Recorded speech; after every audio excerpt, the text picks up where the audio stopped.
and welcome everyone to an ATS webinar on the ATS response to the intravenous fluid shortage at this point. So I thank the ATS staff for putting this together, and I will be introducing to you later on today a panel of experts in the field who can help provide a little bit of guidance during this period of shortage of an essential therapy that we deliver to our patients. So let me first start with an introduction, and I will share my screen. Okay. So I am Dr. Michelle Gong. I am the current Secretary of the American Thoracic Society and Chief of the Division of Critical Care Medicine, Chief of the Division of Pulmonary Medicine at Albert Einstein College of Medicine and Montefiore Medical Center. As many of you know, there is a current shortage of IV fluid as a result of Hurricane Milton, which has damaged the Baxter's North Cove facility that manufactures IV fluid. Baxter actually supplies a bulk of the IV fluid to the United States, covering about 60% of the US supply. And there's only one facility who's devoted to making IV fluids for Baxter, and that's the North Cove facility. The damages to the North Cove facility has resulted in a reduced supply and manufacturing of the IV fluids, so that many of you, as you know, have been notified that you may be expecting to have 40% of your usual supply for your fluids. And that includes essential fluids such as your 1 liter bag of saline, lactated ringers, and plasmolite for resuscitation. Major societies, including the American Thoracic Society, Society of Critical Care Medicine, and various other societies, as you can see here, had submitted a letter to the FDA on October 10th, following a similar letter from the American Heart Association on October 7th, urging the FDA to take action in terms of overseeing and prioritizing distributions of fluid and looking for alternative supply. Since then, there has been several updates. Baxter has been able to increase supply of some fluids. So for example, instead of 40% of your usual supply, they are able to supply 60% of your usual request. However, the 1 liter bags of saline, lactated ringers, and plasmolite remains in short supply and is not necessarily part of that increase to 60%. All children's hospitals in the United States will receive 100% of their usual requested supply for IV fluids.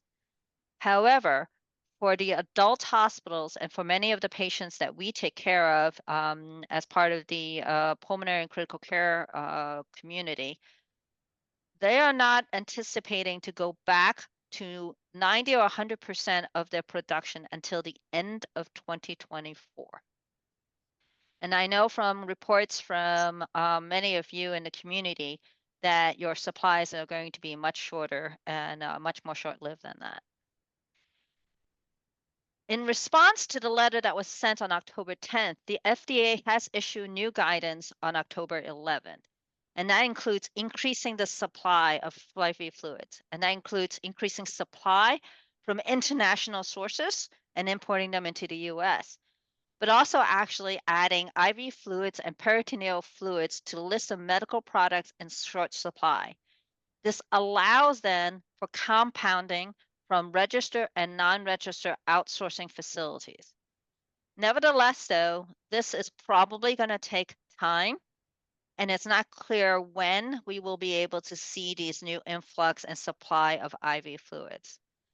So as a result, the ATS has issued a set of clinical recommendations to help guide clinicians on the management of and conservation of IV fluid. And this is a major effort that was put out by the Late Breaking Learning Committee from the ATS scale. And with us today are the members of the Late Breaking Learning Committee, Dr. Shazia Jamil, Dr. Charles Dela Cruz, and Dr. Graham Carlos, who will be presenting to you what those recommendations are. In addition, because actually the IV fluid shortage is probably most problematic as we're dealing with our critically ill patients who oftentimes will need fluid resuscitation. We thought that actually this is a good time to also bring in additional expertise in our field, including Dr. Hallie Prescott, who is the Associate Professor of Medicine and co-chair of the Surviving Sepsis Campaign Guidelines from the University of Michigan to talk about sepsis, and Dr. Todd Rice, who is a professor of medicine from the Vanderbilt University Medical Center, who can actually put into context some of the recent trials that have been done by our ATS community on fluids, especially in the context of this IV fluid shortage. But to begin with, I want to start with the late-breaking learning committee's work on the ATS recommendation for conserving IV fluids. And with that, I want to introduce Dr. Shazia Jamil. Dr. Jamil is the chair of the ATS Late-Breaking Learning Committee, the head of the Academic Affairs in Pulmonary Critical Care and Sleep Medicine, and clinical professor of medicine in Scripps Health and the University of California, San Diego. And with that, I'm going to stop sharing, and Dr. Jamil will take over in presentation. Thank you very much, Michelle, and everyone, all our colleagues at ATS. This has been immense work over the last 48 hours. So let me share my slides. I do not have any conflicts of interest or disclosure to make. I'm not going to now go over what Michelle already has. And basically, our ATS Rapid Response Document Working Group, which was co-founded by myself, Dr. Charles Dela Cruz, and Dr. Graham Carlos, way back when we were all part of ATS Education Committee. And we actually developed one of the first ATS documents in terms of hospitals facing intravenous fluid shortage during the Hurricane Maria. And I would like to acknowledge all our wonderful members of ATS as well as NIH that we worked through. And actually, this document was adapted by Society of Critical Care Medicine at that time, but also at this time, it is on the website right now. So we believe that our work was getting dispersed in a pretty rapid fashion. So taking that work and now updating over the last 48 to 72 hours, Dr. Carlos, Graham Carlos, myself, and Dr. Dela Cruz has worked, and Dr. Michelle Gong has been really instrumental in reviewing our document, and I'm going to present here what we have updated. And we believe this is an ATS guidelines and can be disseminated for more outside of ATS, ATS members, and others. So what is the basic requirement for this guideline? It is extremely important that this is not just a clinician guideline, that there should be a multidisciplinary coordination across all stakeholders, which are in the hospital or even in the clinics that use IV fluids, such as pharmacists, the nursing staff, the hospital administrators, and even the P&T committee, and of course the supply chain members of the hospital or the clinic. The first and foremost important thing is, what are the medications that can be converted from IV to enteral route? Now, this is something that clinical pharmacists would be instrumental in order to implement a policy along with clinicians, along with the nurses, and basically to see what are the IV medications that can be safely converted to oral medications. Now, many of us already know, but I think it is very important to realize, not just in this crisis situation, but overall as well for us who work in hospital and ICUs, that many drugs are actually equally effective and given by either route, whether IV or oral, because of some of these drugs' bioavailability being 100% and when they are able to be well absorbed. By converting these medications, actually, you may be also decreasing the risk of thromboembolism, thrombophlebitis, or even excess fluid administration. Many of the medication errors can be avoided by complex preparation avoidance that is required by IV medications. And needless to say, many times patients are much more comfortable if they take oral medicines compared to IV. You many times could avoid PICC lines and midlines and whatnot. But again, it requires a lot of expertise to make this assessment. And therefore, a clinical pharmacist is truly very, very important. Step one. So again, convert to enteral route is not for everyone. So it's extremely important to understand who are the patients that we can make this conversion. So first of all, these patients need to be in a non-NPO status. So for any reasons, if they're NPO, this step is not going to work. But also we need to understand as clinicians and critical care physicians that these patients should be safe. For example, they cannot have swallow dysfunction, they can have altered mentation, hypotension, or people with active GI bleed, malabsorption, or whatnot.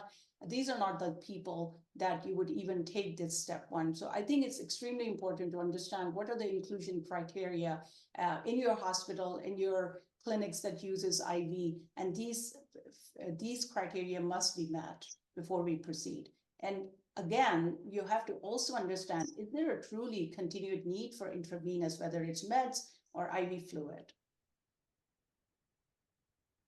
So how do you convert to oral hydration? Well, there are many commercially available products. Obviously, we need to know the electrolyte components of these different products that are in the market, and the pharmacist assessment if the patient has mild to moderate dehydration, whether these products can be used instead of intravenous fluids. Convert to oral medications. So again, clinical pharmacist has to actually review all potential medications that can be converted from IV to oral. They have to assess actually drug-drug interaction, because what if another drug that is given orally would decrease the absorption of the medication that you're trying to convert? How about the drug and food interactions, which we don't think about if we are giving IV medications, allergies and specific routes? So these are just some examples. These are some of the very commonly used medicines, especially in ICU and hospital medicine, for example, acetaminophen or Protanix. But it is important to note that even anti-seizure medicines can be converted into PO doses. I know we're going to talk about antimicrobials at a later time during this webinar by Dr. Charles Dela Cruz. However, just wanted to put out that there are several very, very commonly used medicines that can be changed from IV to PO dose very safely, provided that the patient can take PO medicines. So the second most important thing is, can we reconfigure our electronic health record so that anytime a provider is prescribing IV medicines, there is appropriate prescribing. For example, there are alerts that can tell providers that they can convert IV to PO, and we implement hard blocks when absolutely necessary, or can we implement soft blocks? Now, this is very important, especially in the ORs and ERs and procedure suites, that many times there is pre-spiked fluids that are already ready to use anytime they're going to be an emergency or an emergent case. And can we try to think about it a little bit more thoughtful being about it, and use a just-in-time approach in order to eliminate waste? And how about many times the fluids have to be warm? Can we also be very thoughtful about it and have enough so that there's not enough wasting and warming all kinds of fluids and then wasting, which we have all seen actually in our clinical practice. I think this is also an extremely important point, this step 5, which is routine reassessment of need for IV fluid. And this happens every single day when I work in the ICU, for example, that the IV fluids have been ordered and there is really no hard stop. We do not know, are they going to be in place for 24 hours? Are they going to be for one bag? And are the patients being really regularly assessed, not just 24 hours basis, but literally maybe perhaps every shift or so, whether they actually need this kind of IV fluids? And then many times we start rounding and we see IV fluids as, for example, 0.9% normal saline, and we decide to change it to 0.45%, but the nurse has just handed the bag and it's only 100 mLs have already infused. Can we be thoughtful about whether it's absolutely to change that IV fluid, or whether it is safe for the patient to have that bag, and then we try to change it? Anytime patients are written for boluses, for example, 500 bolus. In our clinical practice, at least I've seen it many times, that the nurse would bring a liter bolus and perhaps only 500 ml will be given and the rest could be wasted because now patient doesn't need it. So can we always think about smaller batch size? Can we have availability of the smaller batch size? Finally, some patients also need peripheral nutrition and that needs to be assessed really thoughtfully along with dietitians and pharmacists. Should we try to utilize more IV pushes versus IV piggyback? Finally, in this crisis situation, can we consider delay of elective procedures and surgeries to another time if it is safe? Now, this is an extremely important point, and I could say with my own experience, I just renewed our electrolyte protocol for Scripps, which was going to be instituted in all 5 major hospitals as of October 14th, which is today. And actually, we just approved it as of last week, and we decided to actually delay it for more than 4 weeks primarily because of this. Why? Because we wanted to save electrolyte replacement as much as possible to PO compared to IV. And there are certain things we're already implementing in our institutions. For example, we're trying to make sure electrolytes such as potassium and phosphorus, obviously when not critical, can be given through enteral route. We understand that magnesium cannot, and usually calcium is only also given at IV. In addition, we are trying to limit as much as possible to oral electrolyte replacement, and we have a special policy right now in place that we are implementing as we speak. So with that, there are multiple different resources and more resources are coming. And I would like to thank the entire IATS staff, Dr. Michelle Gong, and especially my colleague, Dr. Graham Carlos and Dr. Charles Dela Cruz for working with me over the last 48 hours or so and bringing this together. Thank you so much. Thank you so much for all of your work, Dr. Jamil, on putting this protocol and leadership during this period of uncertainty and shortage of the IV fluid. So one of the issues when it comes to situations like this, when there's a shortage of IV fluid, is basically the clinician's struggle to try to balance what we need to do for the patient and to improve their outcomes with the fact that we have limited resources. So I thought actually that this would be a good time to bring in a panel to discuss some of these nuances, especially in the context of research and trials over the years, but even more recently, that may have highlighted the use of fluids of when it might be best or beneficial and when it may not be as essential. So let me start with actually some questions to our panel. And first up, let me introduce Dr. Charles Dela Cruz, who is not only an essential member of the late-breaking learning committee and was involved in the development of these tips that you have just heard, as well as actually the last set that was put out for Hurricane Maria. But he's also the professor of medicine and the director of the Acute Lung Injury and Infection Center at the University of Pittsburgh. So welcome, Dr. Dela Cruz. One of the suggestions from the ATS is to consider pushing antibiotics to PO or using IV pushes instead of like a continuous drip.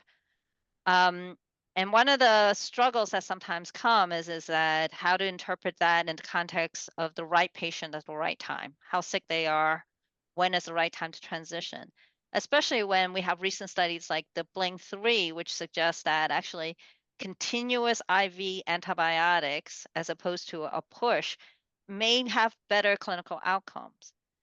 So can I ask you to give a little bit of guidance to clinicians as they're trying to interpret some of these results in the context of the IV fluid shortage, and which are the right patients to consider, and when is the right time to consider switching from, say, IV, whether it's continuous or bolus, to PO, for example?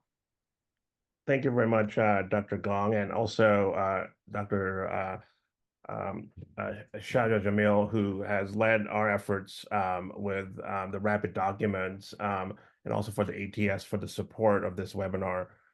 Before I start answering that question, I just want to clarify that the rapid documents are clinical guidance, which is quite different from the clinical practice guidelines developed through ATS that uses the more traditional guideline methodologies.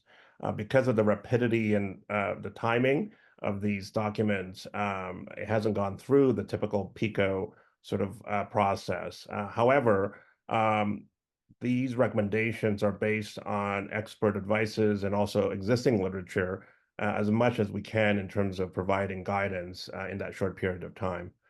To address your question, Dr. Gong, you mentioned about the recent BLINK-3 trial, which just was recently published in JAMA this summer. The BLINK-3 trial, it follows previous BLINK trials, obviously 1 and 2, which was looking at the role of continuous IV antibiotics versus intermittent antibiotics. And the reason why they did this was the thinking that certain antibiotics require higher minimum inhibitory concentration for its effectiveness, and having continuous infusion allows that for higher effective antibiotic concentration to fight against the specific infections that the patient might have. So this is an open label randomized controlled trial, international, mostly Europe, some Asia, and I think it's New Zealand. And involves 104 ICUs. They randomized around 7,000 subjects into the arm of continuous antibiotics versus intermittent. And so people who were enrolled in the study were adults who had a documented or suspicion of infection. They have to been treated with antibiotics, specifically piperacillin tazobactam or meropenem prior to randomization. And also they must have at least one organ dysfunction that met their study criteria. And it's really randomized to these two. And then the other important thing about this is that the subject must remain at least in the ICU for at least another calendar day. And then that the administration of these antibiotics is still required. And it's really up to the clinicians to decide how long and when they stop. And so their primary outcome was actually looking at 90-day all-cause mortality and comparing continuous infusion versus intermittent administration of these antibiotics. 24.9%, there were 24.9% death in the continuous arm, and then 26.8% death at a 90-day all-cause mortality for the intermittent arm, with an odds ratio of around 0.91. And the p-value is 0.08, so it doesn't reach statistical significance. If you look at the confidence interval, it was 0.81 to 1.01, so it's pretty close. In this study specifically, they specified specific covariates to adjust. And so these covariates include sex, Apache 2 score for severity of disease, the presence or absence of these presumed pulmonary infection at baseline, and then the type of antibiotics they use, as well as age. So these were the 5 covariates. So when they adjusted to these covariates pre-specified for the study, the odds ratio was 0.89, and it reached statistical significance of p equals 0.04. And then the confidence interval obviously moved down the one, so it's 0.79 to 0.99. They had an additional sort of secondary tertiary outcomes, and the most important one was clinical cure at day 14, which they did find as after the treatment with these antibiotics that they didn't have to go back and add more antibiotics or a different one. And there was significant clinical cure at day 14 with the subjects who got continuous infusion. There were no differences in acquisition of multi-drug resistant organisms or C. diff, all-cause ICU mortality, or all-cause hospital mortality. There were no specific differences. And so it's an interesting study. It's a large study, multi-site study. With the pre-specified covariate, it suggested that maybe there are some some role in terms of these continuous infusions for antibiotics. So how do you approach this with our current situation? How do you apply this clinically? So one of the things is to think about, and then probably hear about from our other panelists, is about your patients coming into the ICU, about their volume status. As patients volume overloaded, I think, I think the likelihood of them benefiting from this might not, be as apparent, although the study didn't really look at volume status in this antibiotic study. Are there specific patient factors that I mentioned, like hemodynamic instability? Certainly, if the patient comes in hemodynamically preloaded, dependent, that you need antibiotic fluid, potentially IV fluids would be necessary. Severity of infection, depending on what your suspicion is, if it's gram-negative organisms or multi-drug resistant organisms, having a little bit higher MIC with this continuous infusion might benefit the patients early on in their presentation. And then lastly, when to move towards intermittent use are the less severe cases of patients in the ICU, where intermittent antibiotic treatment would be probably okay. The other thing is when to consider transition, for example, from continuous infusion of antibiotics to something like intermittent in a situation of shortages, but also in the situation of where you're thinking about more fluid restrictive management of your patient and then transition to oral medication. Obviously, there are other antibiotics that weren't studying this, right? For example, fluoroquinolones and other antibiotics that have a better oral bioavailability to consider transitions. But I think certainly patients who have improvement in the clinical course, one should consider early transition from this continuous antibiotics. And I think these studies, the fact that the study required an adjustment of these covariates to get the statistical significance that's pretty close to the p-value, suggests that we probably can be okay with not having continuous IV infusion at this point, especially in the setting of shortages, right? Because if this study was significant to the point, it wouldn't really require a lot of these covariates to be adjusted, and then you see the effects much stronger. And so I think in the current situation, I think it'll be okay, especially to consider intermittent administration. And then, for example, for patients who require fluids and sort of severe infection, to consider sort of the continuous, sort of more in upfront, and then consider transition to the intermittent administration. So thank you so much for that, Dr. Dela Cruz. And as you kind of highlighted, one of the big concerns is like how critical the patient is and how sick they are. So let me actually introduce Dr. Hallie Prescott, Associate Professor of Medicine at the University of Michigan, as well as actually co-chair of the Surviving Sepsis Campaign Guidelines.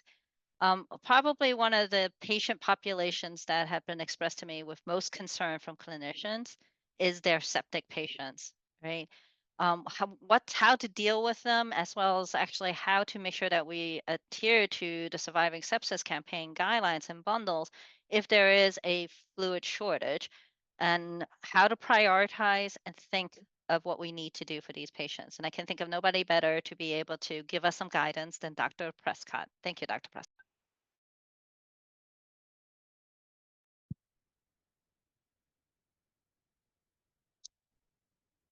Great. Thanks so much, Michelle, for having me here to speak. And sorry, we're seeing your presenter mode. Perfect. Better? Excellent. Yep. Okay. Yep. So I've got disclosures here. I have no financial conflicts. I have listed research funding and salary support, and then have relevant roles related to this topic. As Michelle mentioned, I'm the co-chair of the Surviving Sepsis Campaign Guidelines, and I also lead a Michigan statewide sepsis quality improvement consortium. But importantly, today, this talk represents my views, doesn't necessarily represent views of other organizations that I'm affiliated with. So really important topic about what to do with fluids. Of course, fluids are are a cornerstone of management with sepsis. These are important to restoring intravascular volume, treating hypotension, improving organ function, and halting further progression of sepsis. And I have this figure here over on the right-hand side that I love, that sort of shows how there's this U-shaped curve, right? Too little fluids, our patient runs into issues with organ hypoperfusion, but then on the right-hand side, too much fluid, and we also run into issues with organ edema. And in particularly in this time of scarcity from IV fluids, it's even sort of more important to avoid ending up in the right-hand side of this figure and trying to get our patient right here in this optimal fluid zone. So what do the Surviving Sepsis Campaign guidelines tell us? I've just put select guideline recommendations up here that I think are most pertinent to today's talk.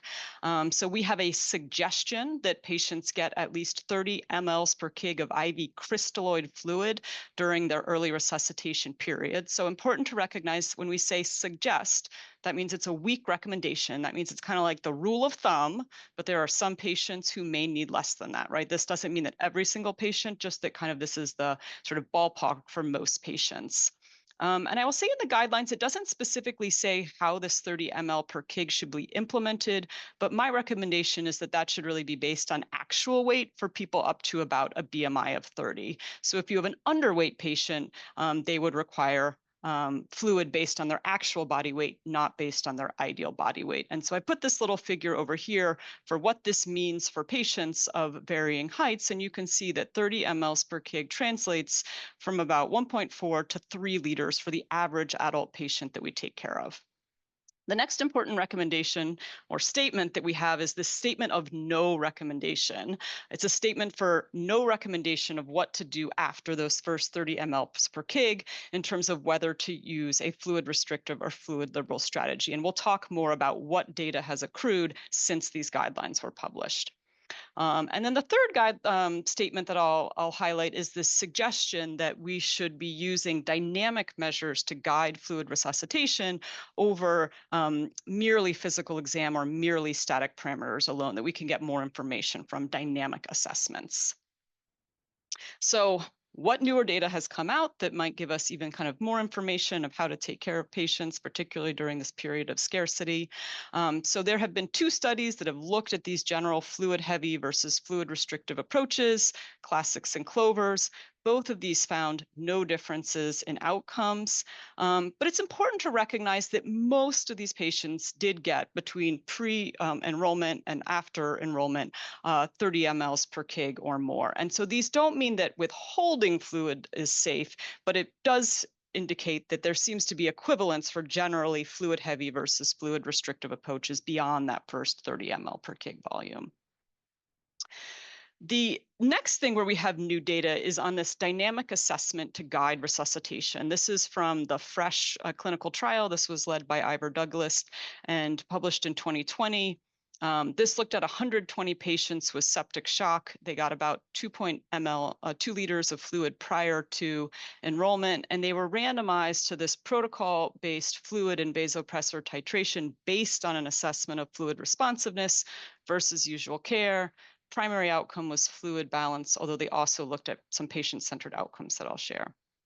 So here is this protocol. So essentially, for patients who have evidence of hypotension or hypoperfusion, they get randomized to either having usual care, where clinicians are doing what they were otherwise doing, versus this algorithm here, where they undergo a passive leg raise assessment that's shown here. The foot of the bed is raised, allowing an auto bolus of blood to the heart. And then they use this non-invasive cardiac output monitor to assess changes in stroke volume. And so if patients had a greater than 10% increase in stroke volume, that would indicate fluid responsiveness. They'd give 500 cc's of fluid, and then they'd reassess. And they'd continue going on this algorithm, reassessing before giving another 500 cc's of fluid. By contrast, if the change in stroke volume with this passive leg raise assessment was less than 10%, then they would titrate norepinephrine and withhold additional fluid. So essentially, they were using this continual reassessment to answer this, clinical question we run into all the time of, should I be giving more fluid or should I be turning up the vasopressors? And what they found here, so they found that patients in the intervention got less additional fluid after enrollment into this protocol. And they also had lower rates of going on to require renal replacement therapy, invasive mechanical ventilation, and they spent less time in the intensive care unit. And so the interpretation from the study that the authors put forth is that this physiologically informed fluid and vasopressor resuscitation using this passive leg rate assessment demonstrated a lower net fluid balance and a reduction in these outcomes of renal and respiratory failure, so may improve outcomes overall. I think, it's important to recognize that while in this particular study population, it resulted in fluid restriction, the goal of this intervention really is to right-size fluid. So I showed that U-shaped curve. If you are in a under-resuscitated patient, it will tell you to give more, but it also, again, importantly, prevents you from over-resuscitating the patient and ending up in the right side of that fluid resuscitation curve. I'd also like to highlight that this idea of using passive leg raise assessment to guide fluid resuscitation is also recommended for use in lower resource settings. So this doesn't have to be done with any particular device. This is a recommendation for hemodynamic assessment and support of sepsis and septic shock in resource limited settings that was published in 2017. And they suggest using passive leg raise assessment. They recommend using a direct measurement such as changes in cardiac output or stroke volume. But if that is not available, then they suggest using changes in pulse pressure, which is going to be, widely available across hospitals. So bringing this all together in terms of this suggestion for 30 mLs per kg, I think this, no studies have really directly addressed this because most of the subsequent studies had patients receiving around this amount in both arms of the study. So that still remains kind of this like rule of thumb for how much fluid many or most patients will need. Importantly, we do have updates to this next statement of no recommendation. We now have evidence that fluid restrictive versus fluid liberal approaches overall seem equivalent. And so certainly in a resource constrained setting, it makes sense to use a fluid restrictive approach to conserve these scarce resources. And then finally, for this third recommendation or suggestion about using dynamic measures, that's exactly what this FRESH trial did, and it showed benefit, and it showed in the particular study population that they have that this also has the potential to conserve fluids.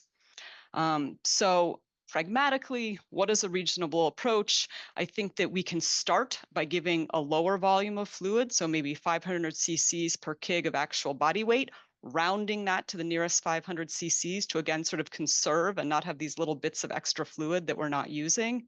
Reassessing our patients, such as with passive leg raise assessment, assessing fluid responsiveness, and then continuing to give additional 500 cc's only in patients who indicate that they would benefit from this, and continuing to closely monitor our patients and sort of only giving fluid when we think that it's going to be in our patient's best interest. So those are my sort of summary of where things stand currently with surviving sepsis campaign recommendations.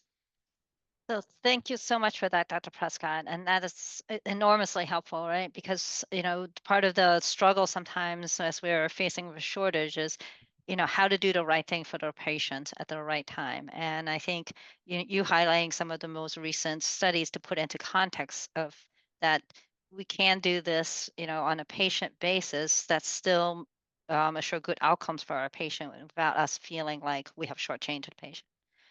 But you also highlight another opportunity here, which is, given this IV fluid shortage, this is a really good time to kind of assess some of the recent, but also past trials that has looked at fluids among our critically ill patients. I always say the most common drug that I dispense at the bedside is oxygen and fluids. Right. So this is something that has been talked about and debated and studied over time.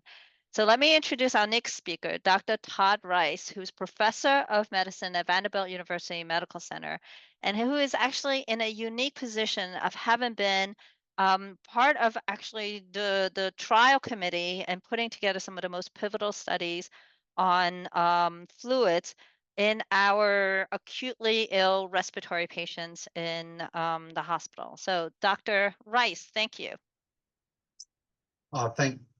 Thank you, Michelle. Just give me a nod if you can see my actual slides. Perfect. So disclosures for me are intellectual disclosures. And what I mean by that is that I was part of the Clover's trial as part of the network, the pedal network. I was part of the steering committee that designed that trial. And then I've been involved in some other fluid trials that I'm not actually going to talk about. But most of this, I think some people would say would give me an intellectual conflict of interest. So I'm going to go through in a little bit more detail than Dr. Prescott did, although you're going to hear a lot of the same themes from me that you heard from Dr. Prescott, both the classic and the Clover's trials, which directly compare a restrictive versus a more liberal fluid strategy, mostly in patients, well, I guess all in patients with septic shock.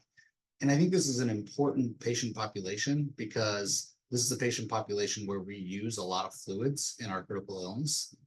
And we have data. So this is the classic trial by Mayhoff and colleagues, 1,500 patients with septic shock. And in order to be eligible, you already had to have received at least a liter of fluid resuscitation. So this doesn't start at the very beginning of when they present to us. This starts a little bit into their resuscitation. And specifically, these patients also are admitted to an ICU. So they're not in an emergency department. They've already gone through an emergency department or an initial resuscitation. They have two arms in their open label trial. They have a restrictive arm, and the restrictive arm doesn't mean you can't ever give fluids. You can see on this slide, there are reasons: hypoperfusion, replaced fluid losses, dehydration. We can argue at the end as to whether or not there should be an arbitrary, everybody needs a liter of fluid per day. We don't actually do that in my ICU because I'm not exactly sure where that comes from, but that was part of the restrictive strategy here. The standard arm, and I think this is important, the standard arm let the providers do whatever they did in regular care. And that included doing fluid responsive, even with dynamic measures, replacing losses, and using maintenance fluids. And I think this is important because I think maintenance fluids data have shown are one of the biggest expenditures of our IV fluids that we use in the ICU. We hang maintenance fluids, they run at a rate, they run for hours, we forget days, we forget that we've actually got them hanging, and we end up bags and bags and bags of IV fluids into our patients that we may not have even intended for our patients to get. Primary outcome in this trial was 90-day mortality. Here you can actually see the separation of the groups and the amount of fluid that's given. So IV fluid volume is at the top. In one day, it was a median of half of a liter versus 1.3 liters. 5 days, it's 1.5 liters in the restrictive versus 3 liters. 90 days, they go all the way out to 90 days, it's 2 liters versus about 4 liters. This is an actual IV fluid volume given. And I think this is actually even on the low side for many of our practices. If you look at total fluid volume and cumulative fluid balance, you see similar differences overall between the groups. So they got separation between their groups. What about their outcomes? Death by day 90 is the top here, no difference. Secondary outcomes, you can look at whichever one you'd like, but no difference in any of the secondary outcomes. So no differences in clinical outcomes between the group that they were trying to restrict fluids and the group that they were letting the clinicians do whatever they wanted, which included the use of maintenance fluid and included the use of resuscitation when the patient had a measure of fluid responsiveness. In other words, their cardiac output increased when they got fluid. I think this is a really big slide because we all think we're smarter than everybody else. And we all think, well, but there are certain populations that I have to give fluid to. And I think they do a really nice job in Classic at looking at those populations. So you say, okay, what about the patient that's on the mechanical ventilation? That's respiratory support. What about the patient that has acute kidney injury? That might be a patient that needs fluid and I should give fluid to. Or, and I hear this all the time, my patient's lactate's greater than 4, I have to give that patient fluid. Body weight, IV fluid, the amount of fluid that they got at resuscitation. And you can see here from these distributions, there's not a single one of these subgroups where giving more fluids, the standard IV fluid, was actually significantly better than restricting fluids. So I think you don't have to think about, well, maybe there are some special populations that I should be giving more fluid to. I think this says the restrictive fluid approach was similar, gave similar outcomes for patients across all of these subgroups. Next, let's quickly talk about the Clover's trial. The Clover's trial actually was planned to enroll 2,200 patients. by the pedal network. It was stopped at an interim analysis after 1,560 patients were enrolled for futility, meaning that both arms were unlikely to win. It was a comparison of two different strategies, what I term a vasopressor first strategy versus a fluid first strategy. They were not exclusive vasopressors versus fluids in these patients, but they were trying to prioritize the use of vasopressors or fluids to see if one of those was better than the other. In order to get in, patients again had to have already received some resuscitation, 1 to 3 liters of fluid. And in fact, if you look at the actual table 1, a median of 2 liters in the patients was given to them before they were randomized. So these patients, sort of to Dr. Prescott's presentation, these patients sort of got some resuscitation, and depending on how much the patient weighed, maybe even up to 30 mils per kilo already before they were enrolled in Clovers. If you look at the actual separation of groups here, you can see that there's good separation of groups. The restrictive fluid actually got 500 mils over the first 6 hours, median fluid, versus 2.3 liters in the liberal group.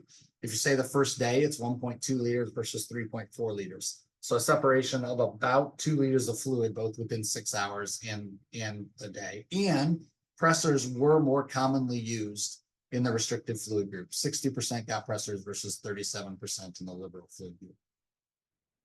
And the pressors went for slightly longer, on a mean of almost 10 hours versus a mean of 5 hours.